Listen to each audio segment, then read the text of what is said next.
Hello and welcome to the 2023 Least Interesting Number Awards. Might sound like a ridiculous thing for me to say 2023 before, as if there could be more of these. But I think there's many ways to take this silly question of what is the least interesting number. Now, first we're going to encounter a paradox if we don't rephrase our question a little. A classic paradox, the least interesting number paradox, which is that if you were to be able to take a list of every number and assign one of them as the least interesting, being least interesting would be like a special award that number got that would make it more interesting than its peers, and would make it no longer the least interesting number because it had the special trait of least interestingness.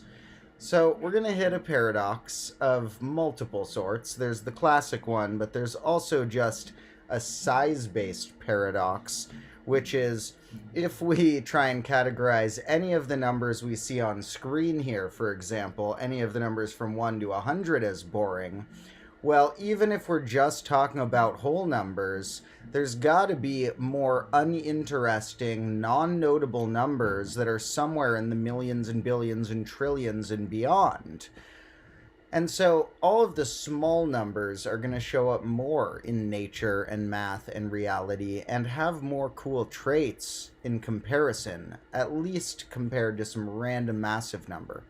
So we can kind of get around both of those paradoxes by saying, I'm going to pick a few traits to arbitrarily and somewhat silly, it's a silly question, but it may gain us some mathematical truth, assign some traits of interestingness to different numbers within a range, and say, what is the least interesting number within that range?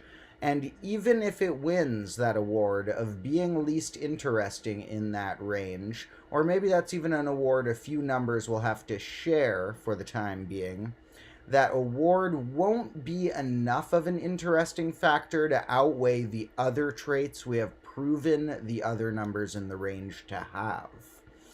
And so what we're going to do here is a somewhat silly investigation, which will gain us maybe some mathematical truths along the way, of picking about 5 or 6 traits that numbers can have that make them inherently pretty cool, and eliminating those from the chance of getting this award.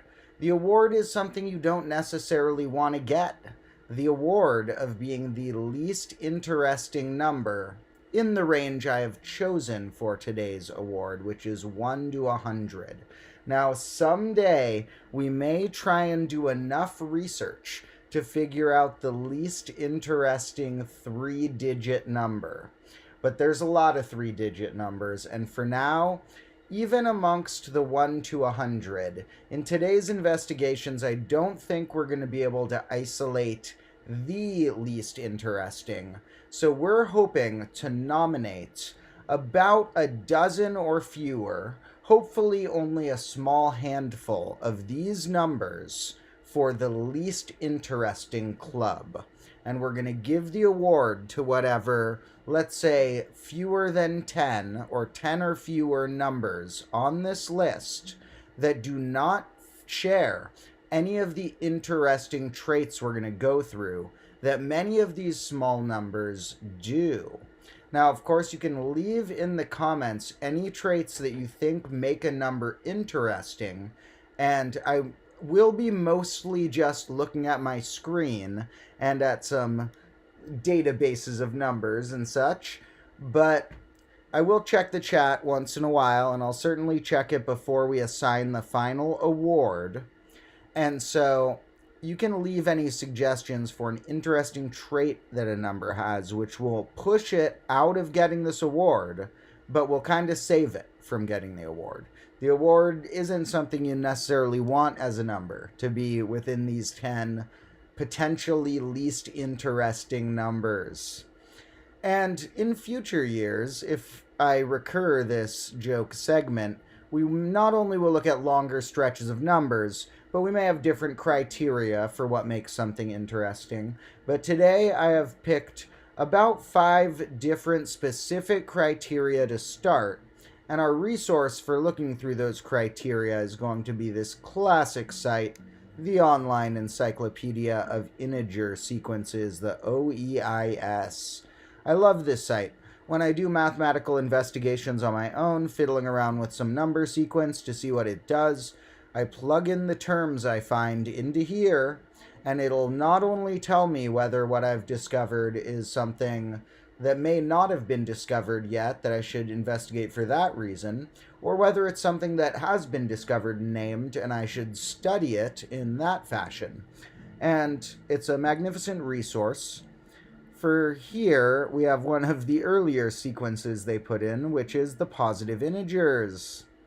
These terms are ambiguous, as they say. People use natural numbers and whole numbers and counting numbers very differently. You will hear natural number and whole number to mean much different contexts at different times.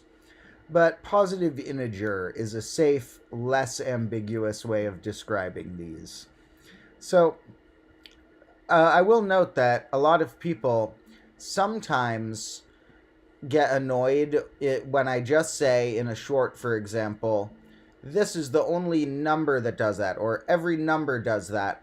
And they say, but what about fractions? Or what about this irrational number? Or what about this negative number? And they think that that breaks the pattern.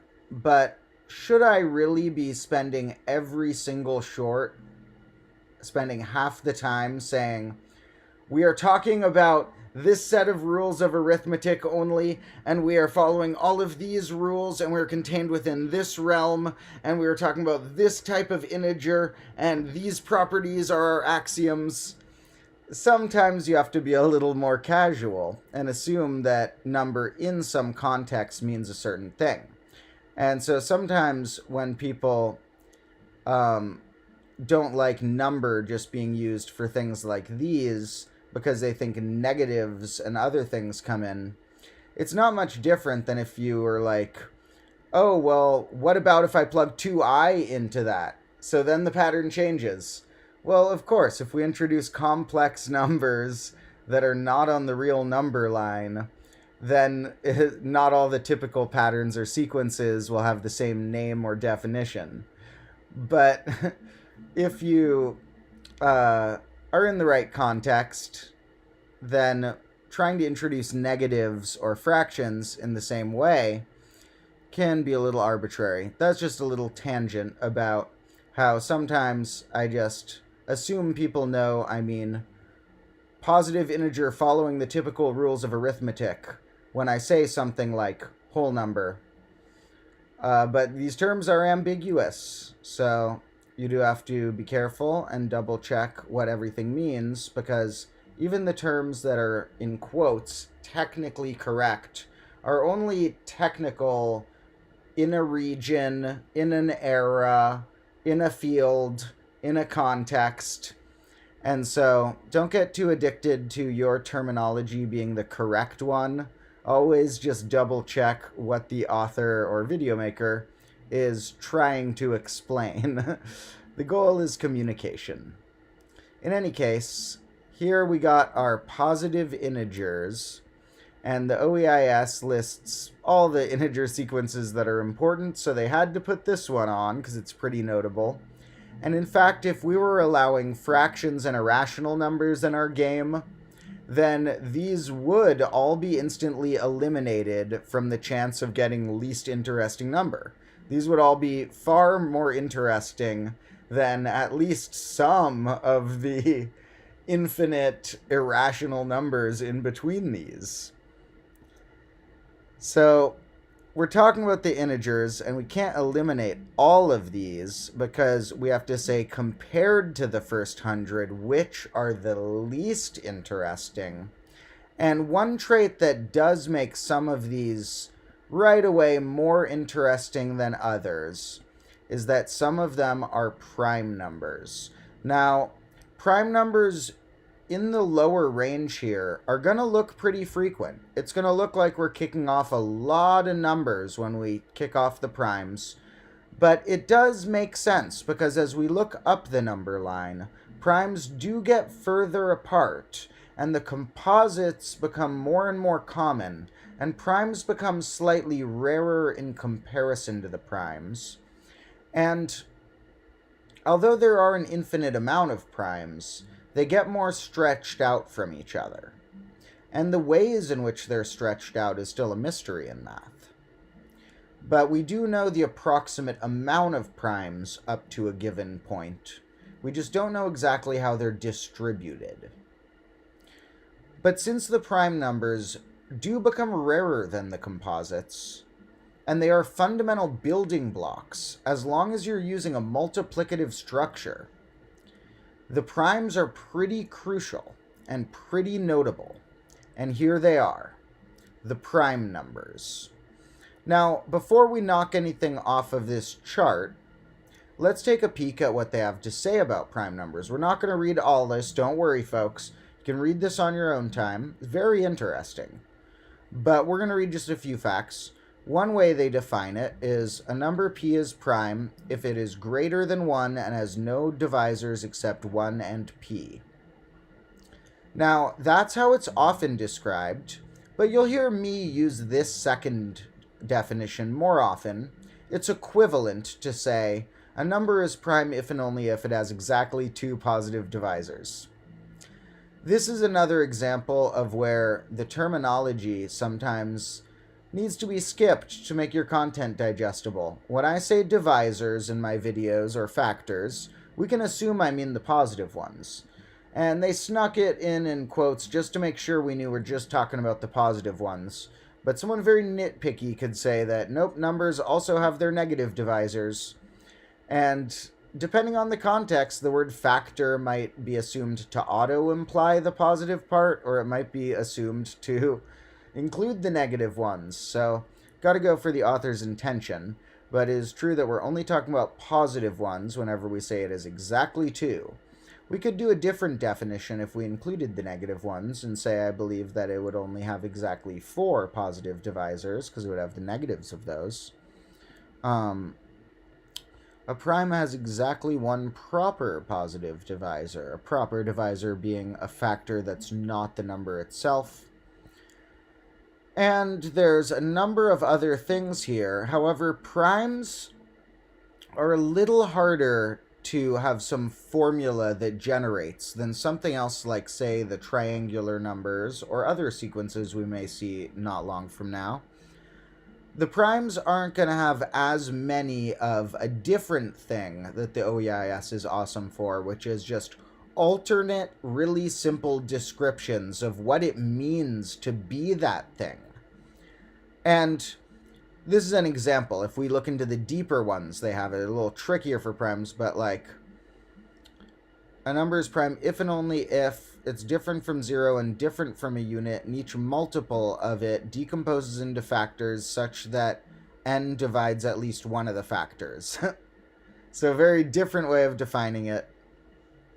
You could also go kind of backwards, and like there are many things that are defined based on primes, like these groups have this trait if they're prime, and you could sort of go backwards and say, oh, primes are the numbers that those group traits apply to. However we're going to define them, they're pretty important, and we're going to need to check them off the list. So I'm going to delete the prime numbers while I check the chat, which I haven't done yet. Like I said, today I'm mostly going to be focused on looking at my screen here, but we will be also keeping all of your perspectives in account if you have any fun facts about numbers that you want to get rid of. Now, one we do also have to get rid of because although 1 isn't a prime number, 1 is the unit that is considered neither prime nor composite and has so many important traits about it.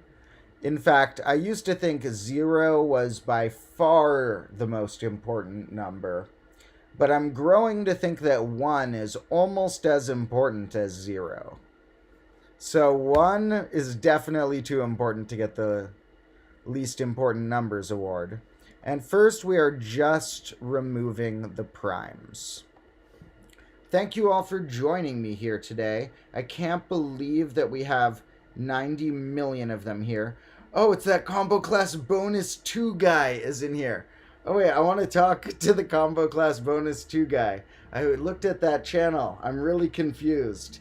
So there's this channel called Combo Class Bonus 2 that I didn't make. And the older videos on the channel are like some guy making things with tools. And the newer videos on the channel are some very young kid. People don't go to this channel. Or if you do, don't like leave any comments or don't be mean or anything. I'm totally fine with it. I think it's very funny. But there's this kid who is posting a bunch of stuff on the account now who named it Combo Class Bonus 2. So I guess I should feel honored. But I want to talk to the kid. I want to know what he's thinking. What happened? He said base I plus 0.5 coming soon. What? I'm not planning that episode yet. Alright, Combo Class Bonus 2. If you're still here, leave a comment. So, I want to talk to this guy. Maybe I will show the channel later, but I don't want anyone... If I show this weird channel that's called Combo Class Bonus 2 I didn't make, no one be mean or anything to anyone. I think it's funny. But maybe we'll do that later. If you're still here, Combo Class Bonus 2, say something else. Leave your favorite number in the chat. And I am okay with you calling it Combo Class Bonus 2 if you use the channel for the good of the world and you teach a lot of cool stuff. Who's going to make Combo Class Bonus 3? What's really funny about it is that Combo Class Bonus I almost called Combo Class 2 because it is like my second channel, even though it's more just like my personal channel. When they made the handles thing come out, I called this one @Demotro. And I might just rename the name to this Demotro at some point, because it's more like my personal channel versus my official show. But on this one, which I often call my bonus channel, it's actually my second channel, because I have my Combo Class show, and I almost called this Combo Class 2. So it's kind of funny that people are going off the Combo Class Bonus 2. How many iterations can we take this? It's like, oh, Combo Class Bonus 2B. So, yeah, somebody needs to make a sequel to Combo Class Bonus 2. Someone's saying, does interesting factor in history or culture? It could for future awards, and if any comments are left, we'll consider factoring that in. But first, we are going to see how many numbers get removed from 5 very important sequences I've selected. And after we see what's removed from those 5 sequences, we'll see how picky we need to be with removing more.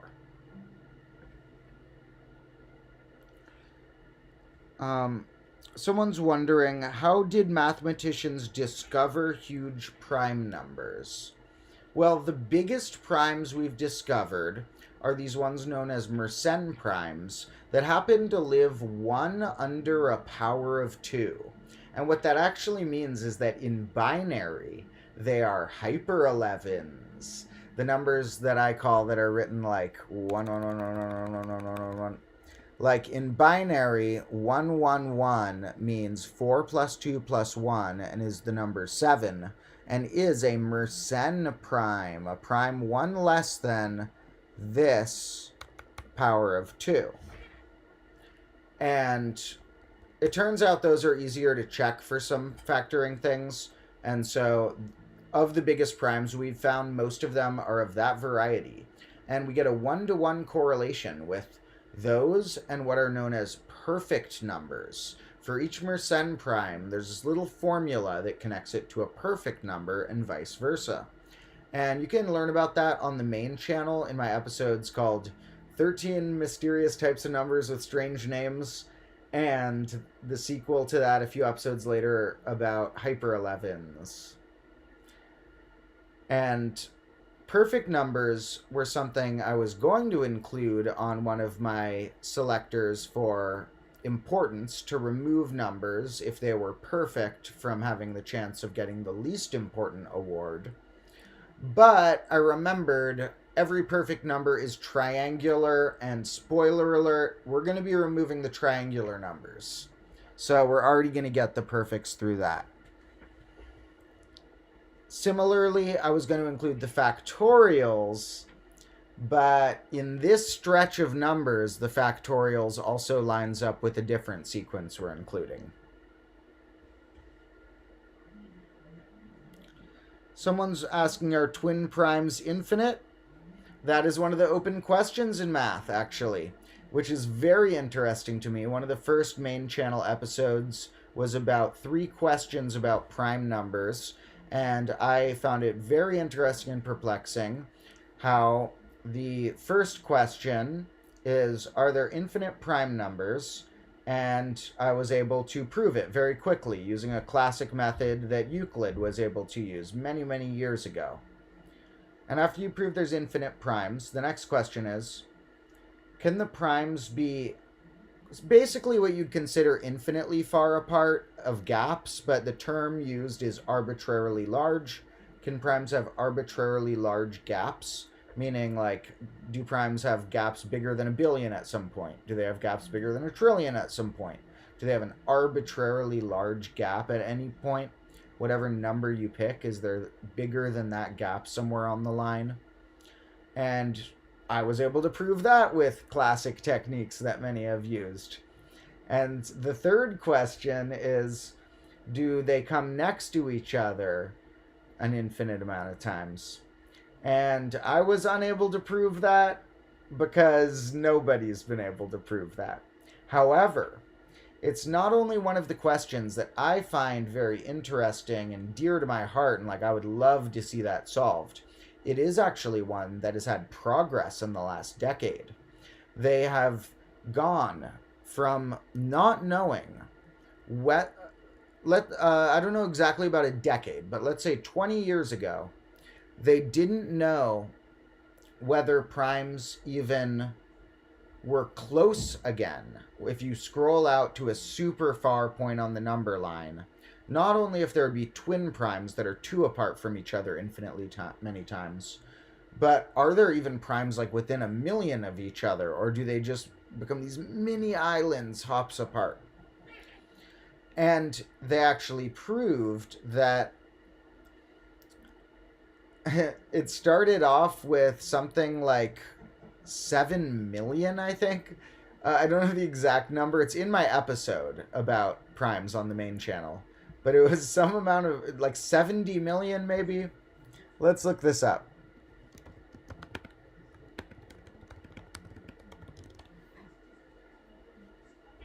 Yeah. So this was in 2013. This guy proved that primes can be within 70 million of each other an infinite amount of times. There will an infinite amount of times on the number line be primes that are within 70 million of each other, which sounds pretty far from our goal of twin primes, which is to prove that there's an infinite amount of times that they're 2 apart from each other. 70 million's a lot bigger than 2, but it's a lot smaller than infinity, which is what we had before that. So getting that infinity down to that 70 million was pretty good. And then some other mathematicians, including these guys Terence Tao, James Maynard, this thing called the Polymath Project, and a bunch of people who worked on that, have lowered the bound. And the proven bound is, I believe, 246. This is just here, yeah. They brought it down to 246. Now, there is also some other thing they've done that proves that if they prove this other conjecture that's believed to probably be true, then they've gotten it down to like 6 or 12 or something of the amount apart that happens infinitely many times for sure.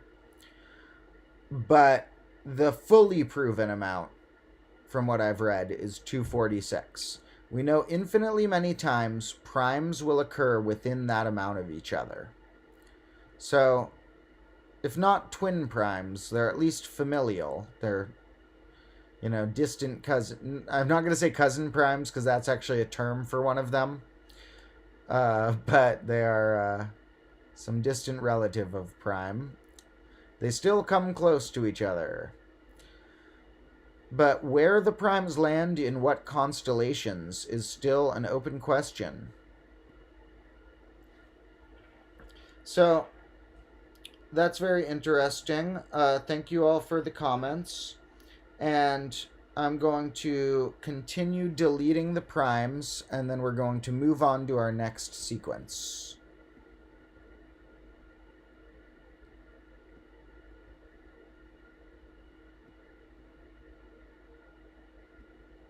And you guys gotta let me know if I miss one from a sequence somehow. I'll try and double check these.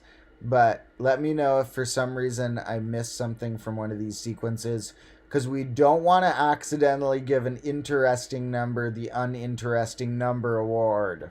And to anyone coming in new, this is half a joke and half a quest for mathematical knowledge.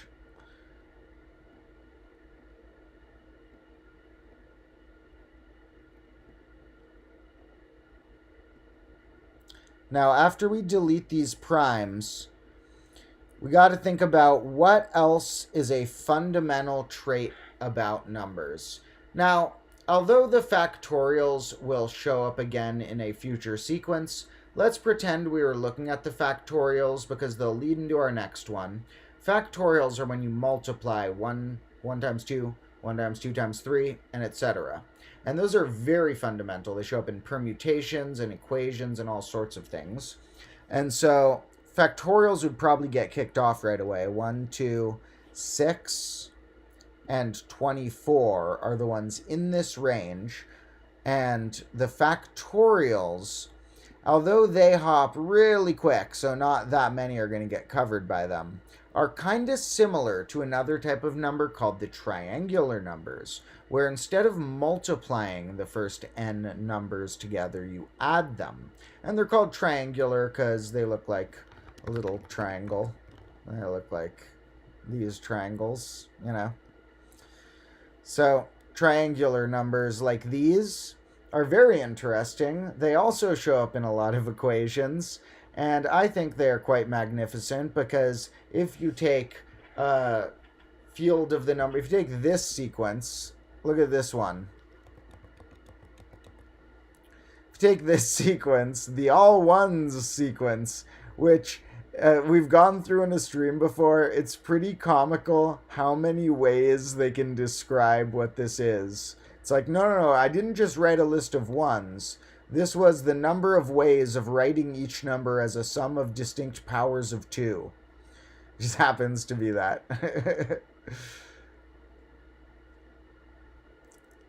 So, this is the outside of Pascal's triangle. So if we add this one step at a time, we get the natural numbers. Like if we go, how much has happened so far? 1 has happened, 2 has happened, 3 has happened. So adding through this gives us this, the positive integers. So it seems logical to go forward and add through this. What happens when I then say how much has happened total? 1 has happened, 3 has happened, 6 has happened. And those are those triangular numbers. These fellas. These fellas. No, wait. These, no. Where are my triangulars? These fellas. Now, there's a few ways they describe them. They call them triangular numbers because they look like a triangle. They also give them in terms of binomial coefficients, which are part of Pascal's triangle, one way of describing Pascal's triangle. And triangular numbers show up as a line flying down Pascal's triangle. And they also show our formula, which is for the nth triangular number, we can multiply n by n plus 1 and divide by 2. It actually does work. Like if I want to know the fourth triangular number, 4 times 5 is 20 divided by 2 is 10. So that does work, our formula, and we can actually think of y because these are in pairs. Like imagine I have 1 and n are paired up, 2 and n minus 1 are paired up, and all of those pairs add up to, in that case, 1 more than n, because 2 plus n minus 1 is n, still 1 more than n. 3 plus n minus 2 is 1 more than n. And so all the pairs, if we go biggest and smallest, second biggest and second smallest together, and so on, are the same size. And you can turn that logic into that formula.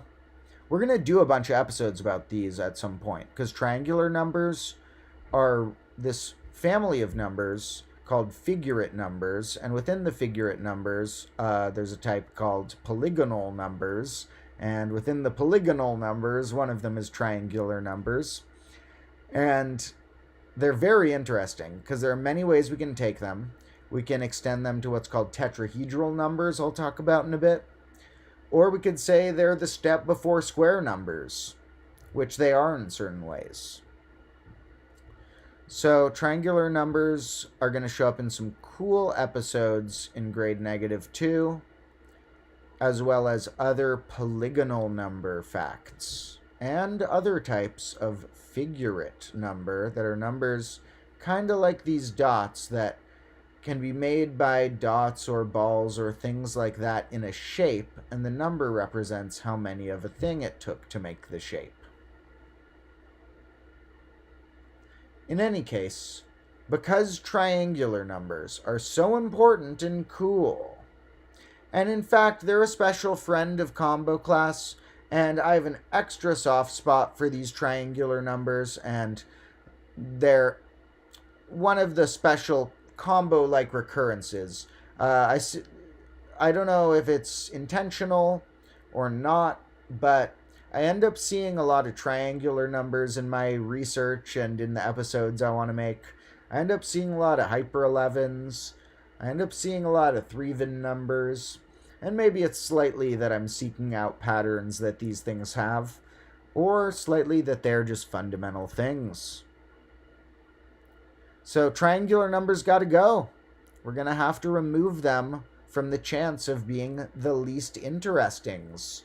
So 1, 3, and 6 already got eliminated.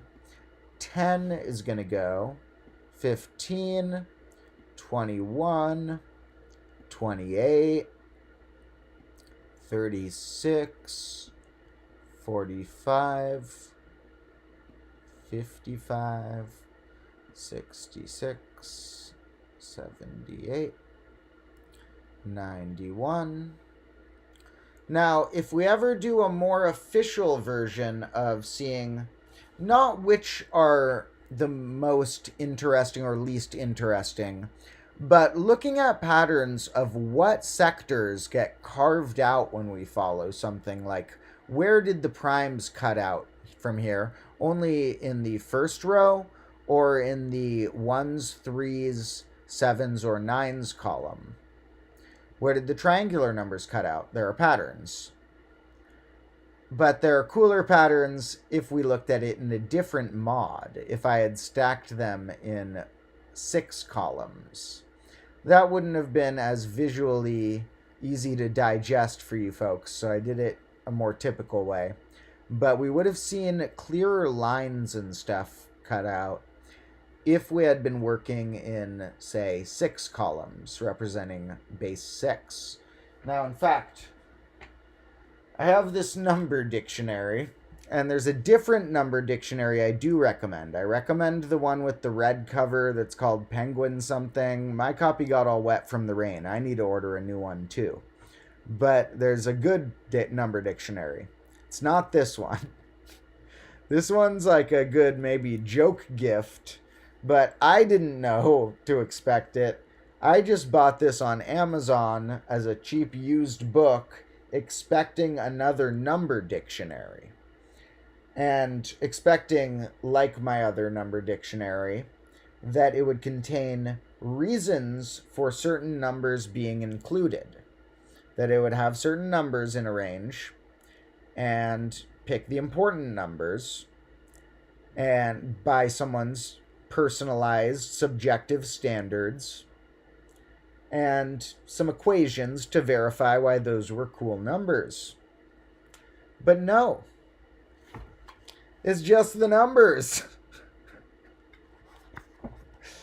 And we have a cat through the window. This time it's my friend Sage. Hi, Sage. That's a good Sage. You guys know Dandelion way better than Sage, but Sage is a magnificent angel as well. He is just a little more secluded.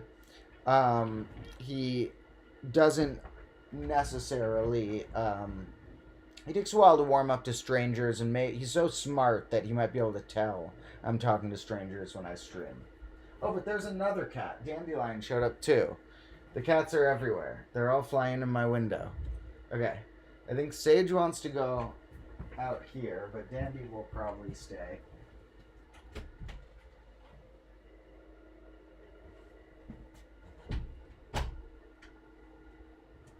Alright, Dandelion.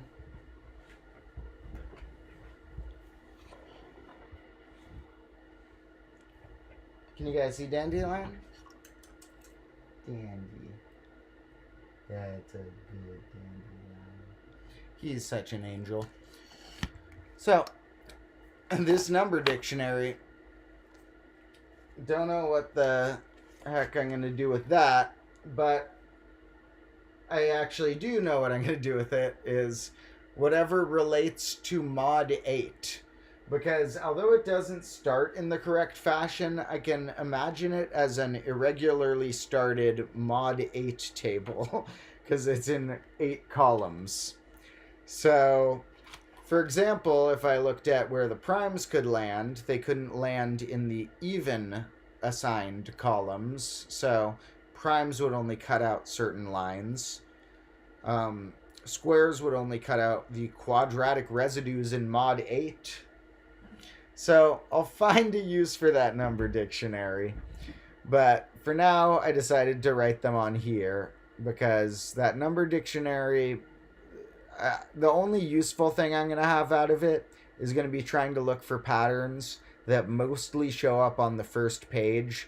So I'm going to have to use that first page to its full potential before these patterns get pretty spread apart number-wise.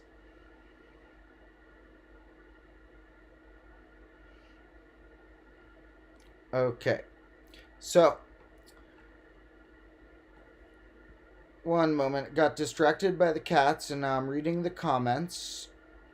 Thank you all for checking this. And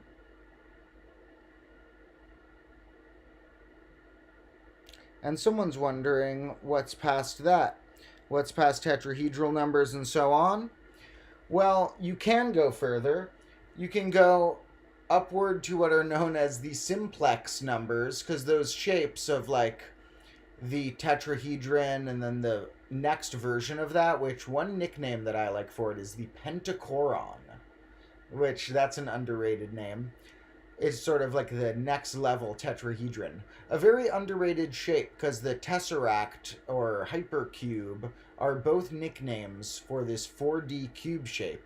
And you don't get as many common nicknames for the 4D tetrahedron, which is actually, in a way, the simplest 5D shape. It requires the least amount of vertices possible. And so there's something more fundamental and simple about these simplex, as they're named, shapes. So you can call them the n simplex for given dimensions or traits. And they turn out to be the numbers that are in the sequences of them here, which represent how many dots, then how many balls, then how many 4D balls and stuff you'd be stacking in these triangles and tetrahedrons. Because the tetrahedrons are like balls in triangular shapes stacked on top of each other. It's trippy. Each one's a layer of the last. We'll cover that for sure in grade -2 with like actual props of tetrahedrons. 2024 is a tetrahedral number. So next year, we're going to build a tetrahedron of 2024 something. Maybe marbles, pool balls, I don't know. But before that, we will also just build a smaller tetrahedron to teach about them. But you can go further. Those numbers turn out to be the Pascal's triangle numbers as well, the binomial coefficients. And don't worry, we are going to eliminate tetrahedral numbers from here. And if we need, we can look at eliminating the next type of simplex's numbers. But as you go up there, first of all, we're going to need to be eliminating not the first two terms, because these are sort of like the edge of Pascal's triangle. This one is part of the all ones row, and this is part of the natural numbers row too, sort of as a crossover. And so you kind of need to, you're going to get every number as the second term of one of these meta sequences of, I call them the meta triangular numbers, but that's just my personal like nickname in my notes. But it's a topic I love. There's so many cool traits about them. Believe it or not, the triangular numbers do map out things about these meta triangles shape-wise as well, of like a lot of cool stuff. And so we're definitely going to be covering these a lot in grade -2. And for now, we're going to kick off the triangles and the tetrahedrons, which I do actually have pulled up. So I think I got all the triangles, but these are the tetrahedral numbers, which are right here. So those are going to have to go. 4 didn't even get the chance to survive to get to the squares round. And yes, of course squares will be included, but we're going to include them in a clearer way than just squares and then cubes. We're going to find a way to condense that. First, we're going to eliminate these. 20 is tetrahedral. 35 is 35 is tetrahedral. 56 is tetrahedral. 84. All right. Now, if we look up the other simplex numbers, I was doing this today. It's funny that this comes up. These are starting from the third term. All of the terms that show up in those meta sequences. Here, look, it's like Pascal's triangle with the edge removed. So, since these are notable things, and these are all of those hypertriangular numbers we were talking about, we might as well eliminate these other ones, because like these ones have already been eliminated, but 70. So 70 is right there in Pascal's triangle. Now I know 70 is also the only weird number in this range, mathematically. Weird number. So 70 for sure is going to get kicked off. Look, weird numbers. The first weird numbers are 70, then 836. So 70 is definitely going to get kicked off, but not only because it's weird, also because it's in Pascal's triangle. That makes it way too interesting to get the least interesting award. And these other ones, I think, were just the triangulars we already removed because the other ones were too large to show up here. Apart from... no, that's all of it. Cool. So squares seem to be a logical next step because we removed 4 already, but we got 9 right there. But we also have a cube there, which is 8. So instead of just targeting squares or cubes, let's target what's called perfect powers. Numbers where you can write them as like a to the power of b. B is the small one above the a. Where a sometimes is forced to be larger than 1. It's depending on your definition, a is either 1 or bigger, or sometimes people don't include 1 and say 2 or bigger. Either way, that doesn't matter. 1's gone already. B has to be bigger than 1, though. So it's a perfect powers, basically. This is a whole number. This is a whole number bigger than 1 as an exponent. So perfect powers are essentially squares, cubes, 4th powers, 5th powers, and 6th powers and stuff, all just thrown together as one thing. The perfect powers. Now, a crazy thing about perfect powers is that it was proved in the 2000s, not that long ago, that these two, apart from 0 and 1, not counting it, because 0 is usually not counted as a perfect power, so assuming we're not counting that, these are the only neighboring perfect powers in existence, known as Catalan's conjecture, or this other one that we'll shout out, or Mialescu's theorem, however you pronounce that, is basically saying the difference between them being 1 is saying they're neighbors. This is all those standards of what we're really talking about we need to do there. And the only solution is that. And what's magnificent about these is that 8 is 2 to the power of 3, and 9 is 3 to the power of 2. 2 and 3 are the only two neighboring primes. And when you put them to each other's powers, they're the only two neighboring perfect powers. And 2 gets enough credit in our society that it deserves, but 3 needs more credit. 3 even should be in the dictionary. So, we're going to go to a list of the perfect powers and remove those and see what we're left with after that. We have 1, 4, 8, and 9 are gone, and we've already removed the first row. And what's interesting here to note, we also removed 16. 12 would get removed on another list we'll cover, but it's interesting to note that if we have just removed the triangular numbers, the primes, and the perfect powers, then it appears we're left with only these 12 and 14 and 18 in the first 20 numbers. It appears that wipes out the first 10. Although, were there any others that I missed? We allowed 1 to get killed. 2 and 3 are primes. 4 could be a perfect power if we hadn't already gotten it. Prime, triangular, prime, perfect power, triangular, prime. Yeah. So 12, ironically, is the first number that didn't win any of those interesting awards. But since it is going to win another cool award soon, we're going to note that 14 is going to be probably proven the least interesting early number. I mean, in comparison to its peers.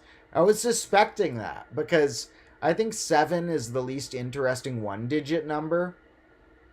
I know it's prime, but the other numbers around it have some really cool traits. So, if 7's the least interesting one-digit number, I was imagining the number whose prime factorization was 7 times 2 would be not too great of an all-star of a number. And it's not winning any awards yet. It'll probably win an award before we're down to almost nothing, though. So, now to actually go through and remove some perfect powers, we got 25, 27. Fun fact, those are the only times a square and a cube are 2 apart, known as Fermat's sandwich theorem. And the only reason I haven't made a short about that yet is because I'm going to be eating a big sandwich when I make a short about that. I love when they name the theorems after food. It's super just like whimsical and fun. 30, no, not 39, 49.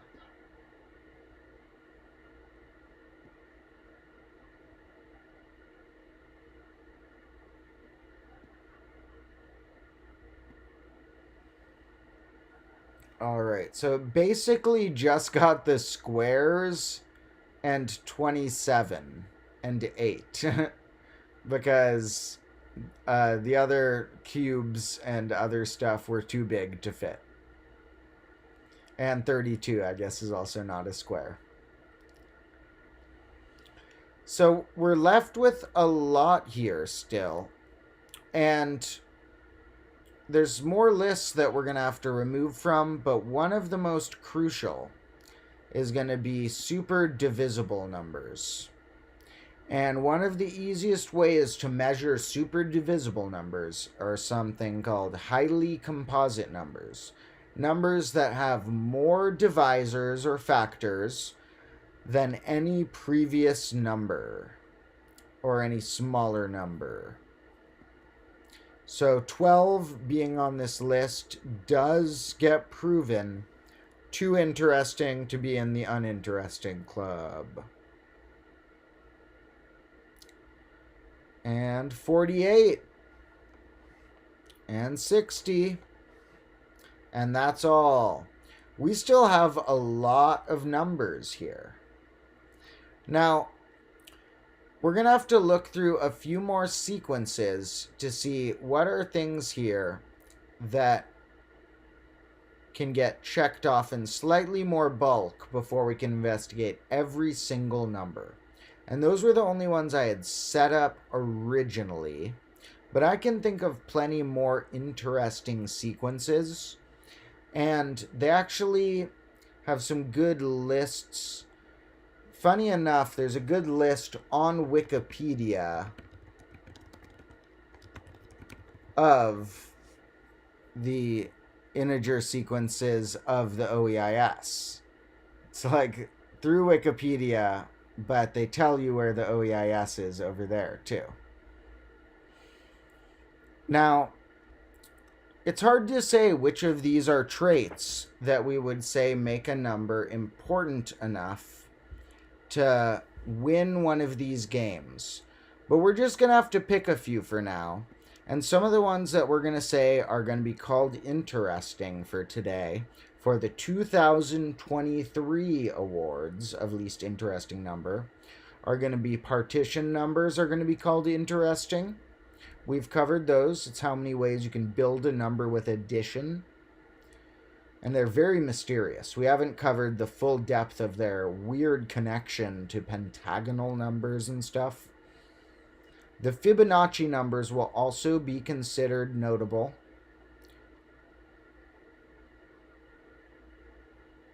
Now, to note, it's more so the Fibonacci pattern that's notable, that the Lucca numbers also share.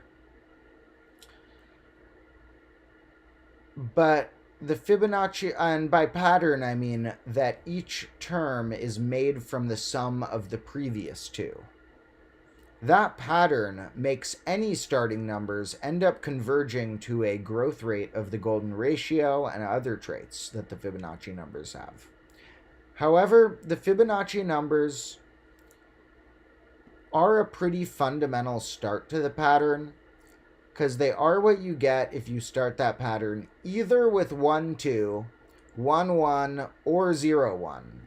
Any of those pretty fundamental simple starts leads you into this run.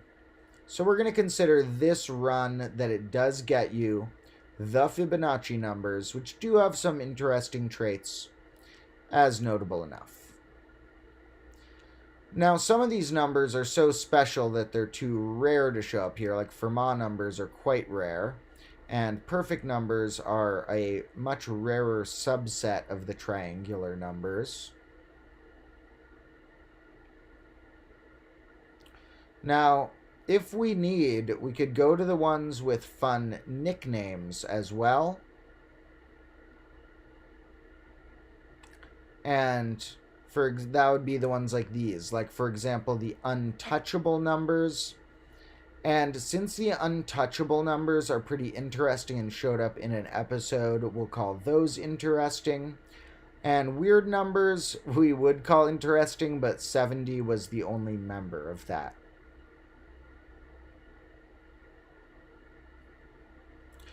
All these awesome integer sequences. Now, if anyone wants anything fun to study on their own time, you can just go through this list and read through whichever of these you happen to understand. And here are the figurate numbers that we were discussing. In fact, people don't think of the square numbers and cube numbers as the figurate numbers, but they are.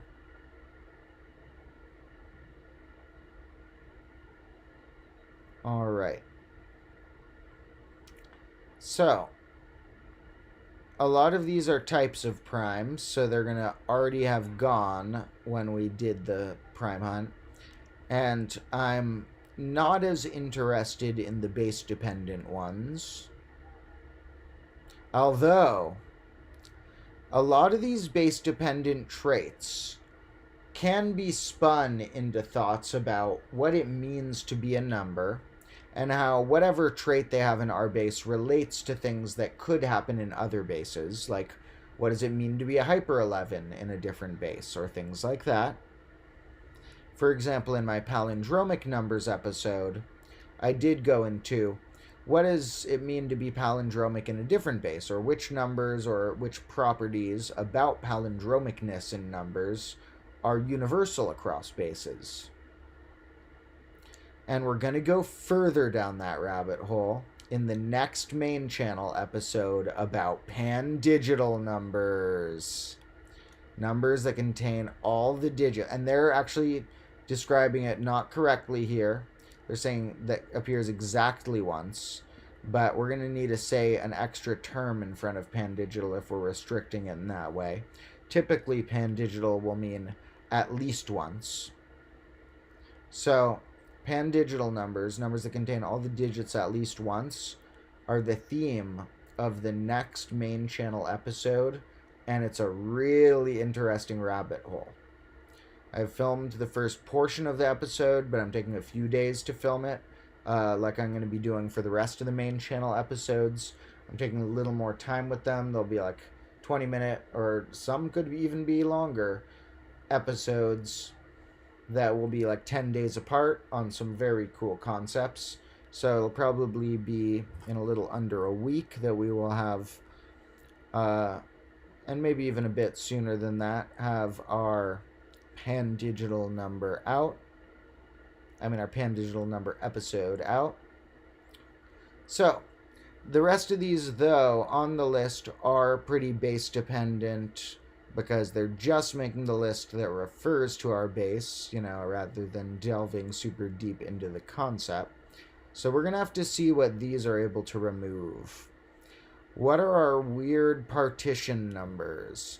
Now, the partition numbers might look like there's a bunch of them down here, but they get big quick. How many ways do you think I could make 100 using addition and smaller numbers, like 1 plus 1 plus 1 plus 1 100 times works, 50 plus 50 works, 50 plus 49 plus 1 works, and the order doesn't matter. So 50 plus 1 plus 49 is the same as 50 plus 49 plus 1. How many ways could I do that with 100? Well, you might think it's a bunch, but it'll surprise you to see that it's actually a big bunch. There are that many ways to do it with 100. 190,569,292 ways to do that, when the order doesn't matter. So these partition numbers get big really quick. Their formula is really weird, and we don't have a mathematical closed form expression for them that's super simple. there's a lot of weird ways of generating them, including, like I mentioned, this thing with pentagonal numbers related, but they're full of mystery for sure. They're one of the things that Ramanujan, the great Indian mathematician who died too young, did some great investigations into. So we're going to consider those interesting enough to get removed from the chance of being least interesting number award. And that saved 22. Saved 30. Saved 42. All right, Douglas Adams is going to be glad about that one. We got 42 saved. 56 was already gone. Got 77 saved. Okay, and that's all the partition numbers in the range. And now we are going to remove the Fibonacci numbers. Are there even any left? 34 gets saved by being a Fibonacci number. And that's all. What about the untouchable numbers? Now, this sounds random, but it's a positive integer that can't be expressed as the sum of the proper divisors of any other positive integer. Meaning, like, if you add up all the factors of a number apart from itself, you get something. The sum of its proper divisors. And what are numbers that aren't any other number's sum of proper divisors? Turns out to be this interesting question with all of these cool stuff about it. But they're kind of weirdly scattered at the beginning of the number line. This always trips me out. 2, 5. And then everything is touchable in between 6 and 51, then 52, then 88, 90, and then it kind of gets on track of having some. So I would say that these are weird enough and interesting enough that gets 88 and 52 off of this list. And 96. All right. Now, we still have such a web of numbers here. So we're going to have to find more interesting sequences to be able to kick more of these off. Does anyone have any suggestions for particular traits of numbers that you think are too interesting to stay on this list? Now, one that I was thinking of, and I forget how we're going to find this, is the numbers. Sometimes when I forget how to find something on here, it's actually great for my brain because it makes me resolve the first few terms of a sequence to find examples to type in, and then it tells me it. And we might have to do that. So one that was really cool was, is that a cat scratching? Sage, want to come in?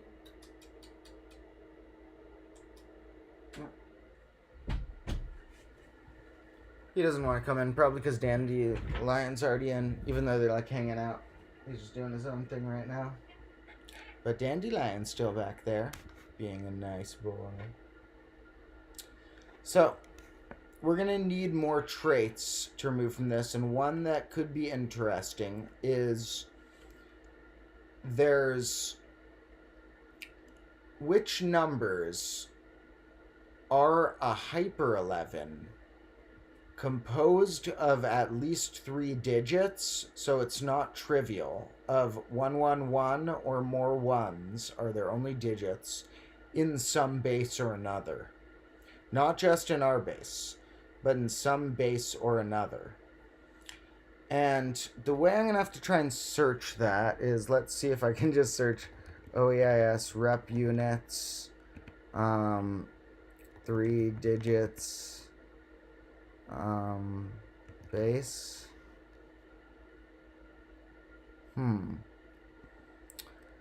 They call the Hyper 11s rep units here, and let's see if they have a sequence of which numbers are them. As we can see, they have a 0th term, but then the first term's always 1 in any base. 1 means 1. And then the next term is 1, 1, which means 1 higher than the base number. So it's trivial because we get every number is 1, 1 in some base. But when we go past that, seeing which ones are like 1, 1, 1 and stuff, those are a little scarcer. So let's see. Are there any hyper 11s? Yeah, I think these are worth removing. The fact that in binary, 63 is only a string of ones. That is worth removing. So we're going to get any hyper 11 that's 3 or more ones in any base off this list. So let's see. 1340. All right. 85. 5. And by the way, when we got our perfect powers off the list, that was similar to getting off numbers that are like 10000 in some bases, or 10 in some base, or stuff like that. Or 100 or stuff like that in some base. Whereas this is like 111 in the base. So, are there any more? 57.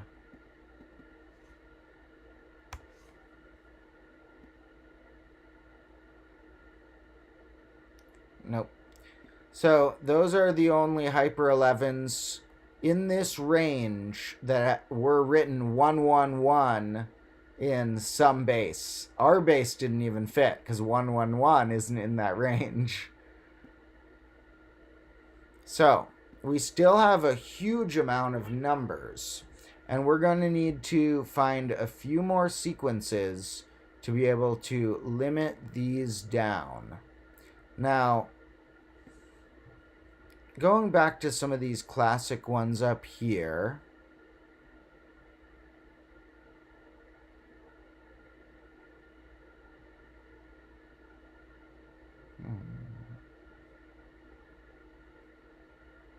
And feel free to leave a comment if you have any suggestions for any that you think will need to be added as limiting factors. You know, these pronic numbers we might as well throw in if we can find any. We've talked about them. They're like almost square numbers where they're some number multiplied by the number next to it makes them up, like an almost square. And they are figurate numbers and even could be considered polygonal numbers. But are there any here to kick off? 72. And 90. All right, and the next one will be too big. So that removed a few. But there's more.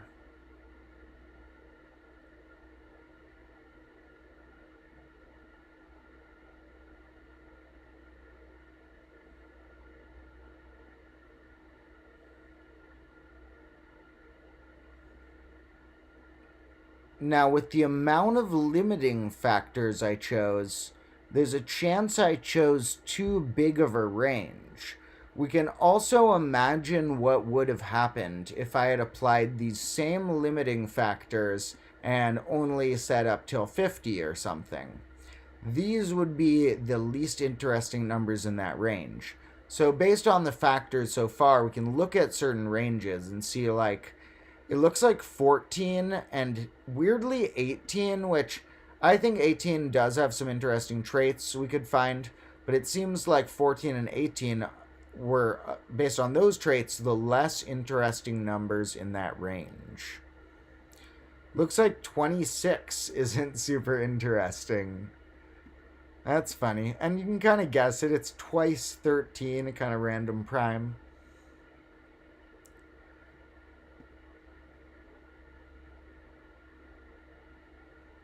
So, what other numbers should we feel obligated to kick off?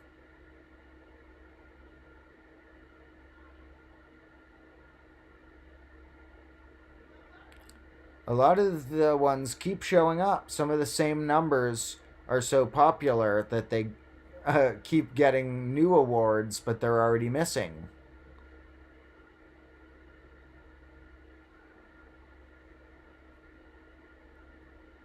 All right, maybe we'll have to look at this more confusing list where they call this the OEIS core sequences, and it's just like this brick wall. All right, in the core here, let's see.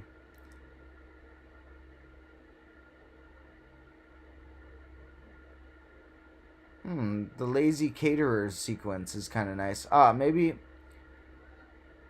there's these ones called the Catalan numbers that show up a lot, which are similar to this name Catalan's conjecture. But these are more of a combinatorics thing, and they show up all over ways of counting stuff and mapping stuff. And I'd say that makes those pretty important. However, the ones in... 14 is a Catalan number. And these do have a lot of traits we haven't covered yet. There will be an episode someday about them. But first, there's going to be stuff about Pascal's triangle, because then we can go to this thing called Catalan's triangle.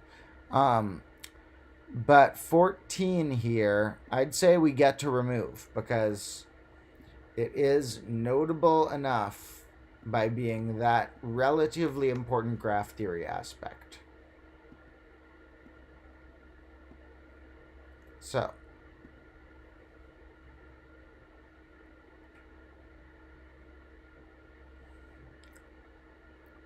well, we might have to let more on. There's another graph theory one, these Motzkin numbers. It's one way they wrote it is the number of ways of drawing any number of non-intersecting chords joining n labeled points on a circle. But it's also so many different things. Look at all these. It's also the number of this, then also this, number of this, the number of this. And some of them are like really interesting. Number of sequences of length n-1 consisting of positive integers such that the opening and ending elements are 1 or 2, and the absolute difference between any two consecutive elements is 0 or 1. And look at all these other things. It's also this, and this, and this, and this. Do we have any of these on here? I think since I've read about these in a few texts, and they seem interesting, I'm kicking 51 off the list for being a Motzkin number. What are some more core sequences?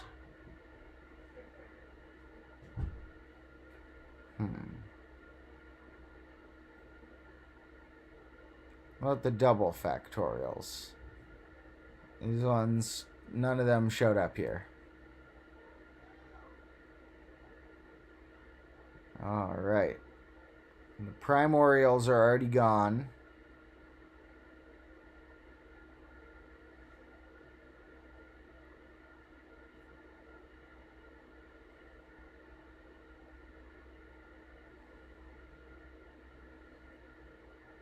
Alright.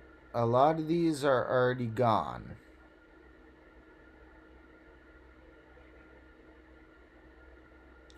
Polyominoes. The number of possible polyominoes, which are like the pentominoes I love, with n cells. Well, we don't need to debate whether that's important enough, because these are already missing from the list anyway. So, it might be about time to start searching some of these numbers. However, I think I've chosen too large of a range here, and I think what we might have to do is lower... We're going to bold these ones as our main focus. Not because they're more interesting, but that I think we should look at some facts about these ones and see within the first 50, because there are a lot here that we may have to come back to in another stream to really unclunk which ones of these are the most or least interesting. We'll see if we get there in today's stream or not. In this range at least, we'll definitely have time to look these up on Wikipedia and or see what sequences they show up on in here and see which of these definitely are too interesting. And let's just see which sequences 18 might... Too many to show. Dang it. They won't just say which ones 18's in. So, we're going to have to look up on Wikipedia and look up the number... Oh, no. No, not 19.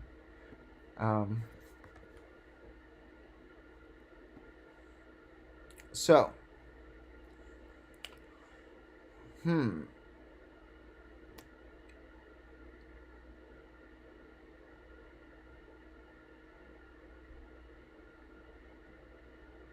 In our base, this is cool, and I might have made a video about this once or mentioned it, that it's the only number where the sum of its digits is half itself.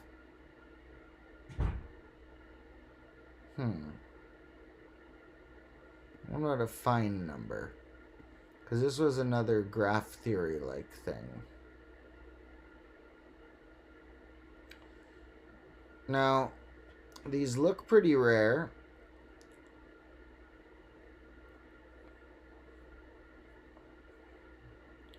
Find numbers. Now, I'm not positive if that relates to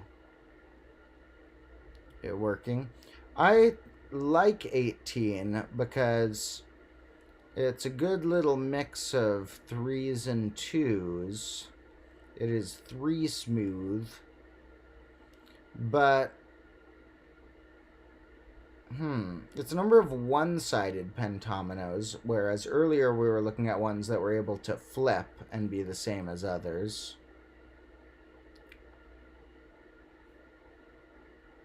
I don't know.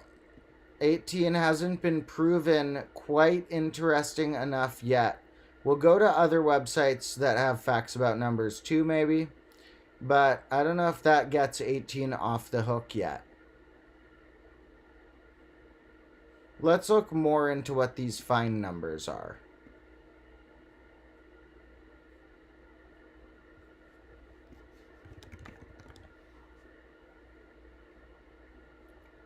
Yeah, no, that might not be important enough to get 18 off the hook. I don't know. So, now we're going to have to jump to 26.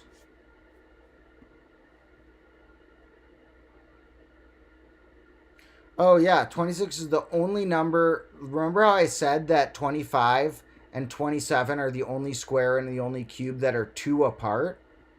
Well, they said that fact in a different way. They said 26 is the only one between a square and a cube. And it's true.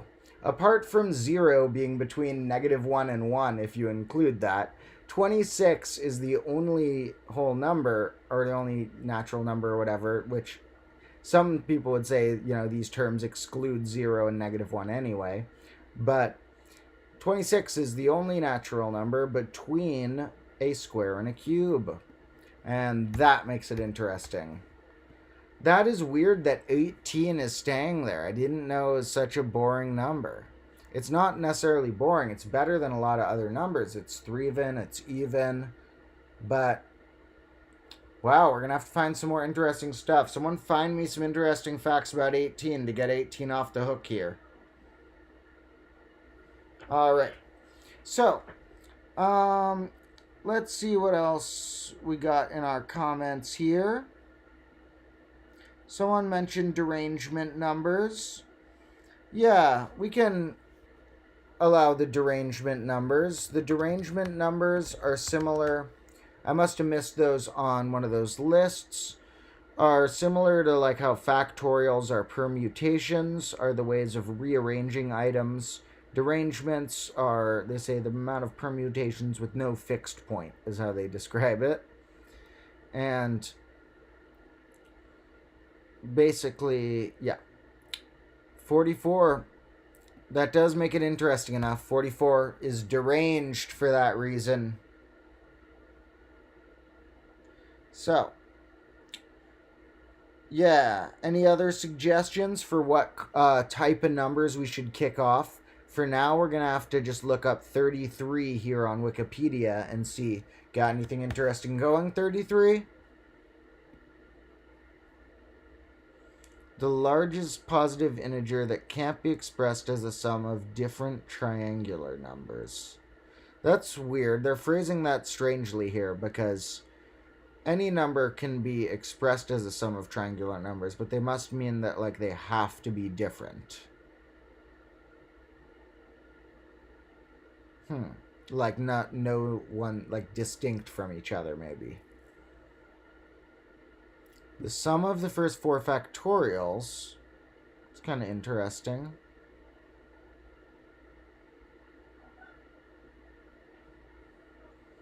A palindrome also in binary. What does it look like in binary?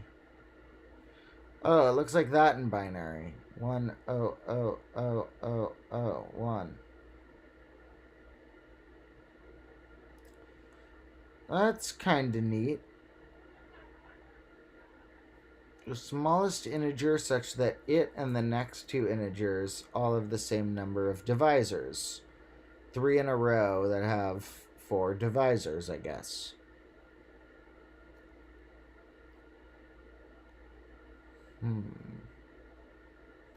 These are pretty interesting.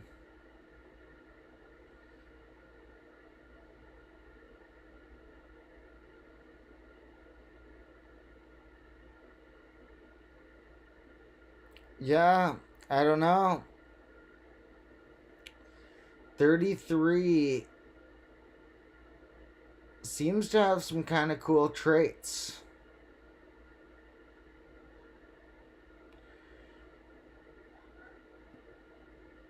Centered dodecahedral number. There's whole other types of polygonal number we could try and look into theoretically. Oh yeah, what about like square pyramidal numbers?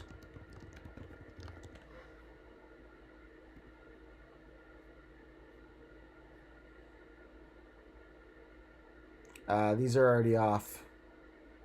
But that would have gotten 14 off too. So if anyone was worried about 14 being a Catalan number not being enough to kick it off, let's note that 14 is the sum of the first 3 cubes. Oh no, sum of the first 3 squares, making it a square pyramidal number that you can stack like that. So, I don't know if that gets 33 off the hook or not. Equal to the sum of the squares of the digits of its square in bases 9, 16, 31. This is a rare property to have in more than one base. Okay, it has some interesting traits. 33 is saved. 18 really needs to step its game up. So, let's try and find if 18 has... There's another cool site called Numbers Aplenty. And this site has a lot of good details too about each number. And we're going to look up 18. And we're going to see what traits it has.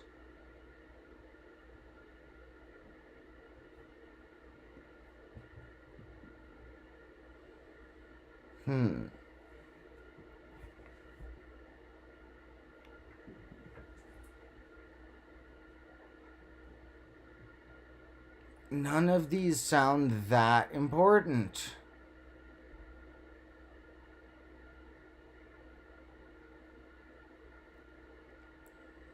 Oh man, who knew? 18 seems to be the least interesting number of the first 30.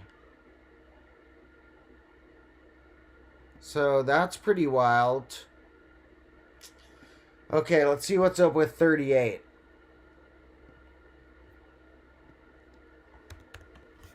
Oop.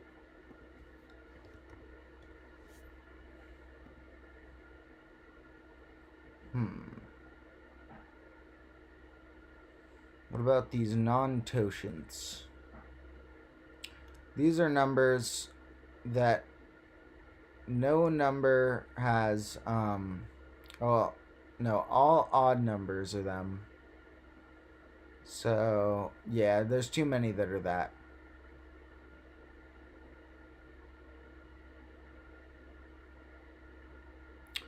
Yeah, I don't know if this is enough to make 38 saved.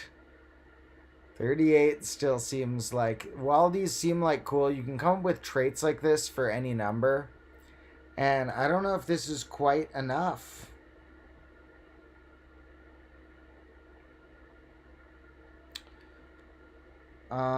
Let's see. So what are some things? We got 18's a multiple of a perfect power. I mean, the problem with that is if we said that works, then like any multiple of 4 or any multiple of 9 would be saved. 6 plus 6 plus 6 looks neat. Half of 100 and base 6 is good. And to people who want to recap, I'm sorry I make these like videos you gotta watch back. So the streams are made to be able to be watch backable. So you might have to wait, and there will be timestamps after the video, or you can just go back now and be a little behind. I'm not talking with the chat too much on this stream anyway. Trying to eliminate as many numbers as possible, even though I love you guys. So 18, it is really good in the bases I like. Like in base 6, it would be 30. So 18 is so threeven and even and stuff that it is good in comparison to other stuff, but weirdly it lost out on those earlier run. And I like 18. It's really weird. 18's a number I really like. I didn't want to do this to 18. It's not the outcome I expected. I thought 14 was going to be the bad one. I thought 18 was going to get saved and 14 was going to stay. But 14 is apparently a Catalan number and a square pyramidal number. And I don't know now. I think 14 barely got saved. 18 seems worth saving, but it was proven possibly the least interesting in the first 30. Who knew? So, looking at a few more of these numbers, 39's right around the bend. These all sound relatively random for facts, not enough to save it. I'm looking for ones that have a very clear detail about any of these numbers. Like, this one seems to have a lot of stuff. 46 is a centered triangular number. Now, we didn't look at the centered figurate numbers. If we allow the centered ones, that's going to give a lot more options. We could try that out.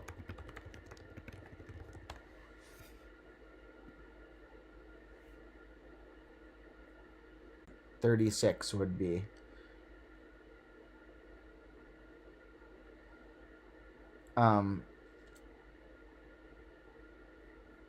But, oh, here's an interesting one. 18, and it's also times 1 to the power of 0.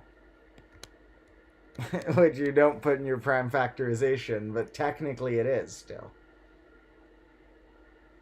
I gotta leave it on there for now. I'm sorry, because as much as I love this number, and it's way closer to the systems that are good for the numbers, the others proved to have such interesting really sorry to 18. 18 lost for the first 20, but we can also arguably say tied with 14. So of the 1 to 10 range, the winner would be 7. I've gone through some of those reasons before. Out of this big range, it won because of the prime thing, but everything got removed in the one in this prime and stuff. So then we're going 1 to 20, and we're saying 8 and even though, and those are such fundamental good ones. And it had that cool prime factorization. We're going to give them a tie. My gut just tells me 18 is so much more important than 14, but 14 had those other traits. So we're going to have to give them a tie. It's 14 and 18. Let's even go further. let's go 1 to 50. We're going to see what these numbers have to say for it, because they're polygonal numbers. And I feel like a lot of these might save some numbers.